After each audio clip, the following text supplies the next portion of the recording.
let me get to the good news, because I said I'd get to that, and then I'll get into the economic news. There's a bunch of, I've got to get to this petty corruption news, how the media always focuses on petty corruption garbage instead of focusing on the big corruption, and that's a tool they use to give you the little stuff. And I know everybody knows that, but it's important to refocus on that.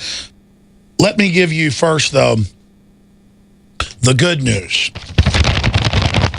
And again, we already knew this because we tracked the Nielsen ratings, which MSNBC and others got caught years ago paying to have Nielsen put out fake ratings for them. So you have to understand, these are fake numbers, okay? But it's still that facade for the business owners that put MSNBC and CNN on in their restaurants and bars, or in the airports, or in the government buildings. It's still the facade that, A, these are liberals when they are flaming fascist control freak demons, the worst of humanity, not fit to lead a dead dog into a ditch. MSNBC loses another quarter of its viewers in the last year. And then soon it's another quarter of that diminished amount. Listen, their biggest shows have 500,000 viewers. Ladies and gentlemen, talk about emperor's new clothes. I don't have to give you the numbers that Rush Limbaugh has over 10 million listeners a day, that Michael Savage has about 8-9 million a day, that Sean Hannity has about 5-6 million a day, that Glenn Beck has 5-6-7-8 million a day, that I have 3 million a day, that Coast to Coast AM has about 9 million a day, 16 million a week. You go, well, why isn't every day that many it builds up to? No, because a lot of people listen every day. The point is, and that's just terrestrial radio.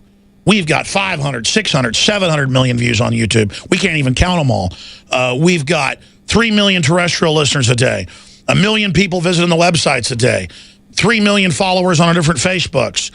I'm not bragging. I'm telling you, these people sit up there pontificating, and they have Ben Affleck on or whatever to sit there with his, every movie comes out glorifying the CIA. It's a joke. I mentioned that because I just keep seeing the image of Ben Affleck in the article, you know, with that narcissistic, self-important look. You don't like the TSA groping you? Well, go to hell, he said, close quote. Turns out that guy only flies on private jets while making fun of groups that didn't want to be groped at the airport and go through naked body scanners. Hey, punk. You're a punk. You sniveling, and I can look at you. He's so stupid when you look in his eyes. I'm so sick of these nobodies being propped up over us to sit there and these nobody joke actors that we're all supposed to fall down in front of and worship all day. I am totally sick of it. The Nielsen media research data that the biggest decline came in MSNBC, which lost nearly a quarter, 24% of its primetime audience. CNN, under new management, ended its fourth year in third place with a 13% decline in prime time. In total, the combined viewership of all three major cable networks, Fox News, CNN, MSNBC, dropped 11% to its smallest audience since 2007. Not by coincidence, the disapproval rating of Lord Obama, for whom the likes of CNN and MSNBC have been dutiful water carriers in the midst of numerous scandals, hit a new record high this week of disapproval, 59% Gallup, and that's a total whitewash. It's much worse than that. And it just goes on.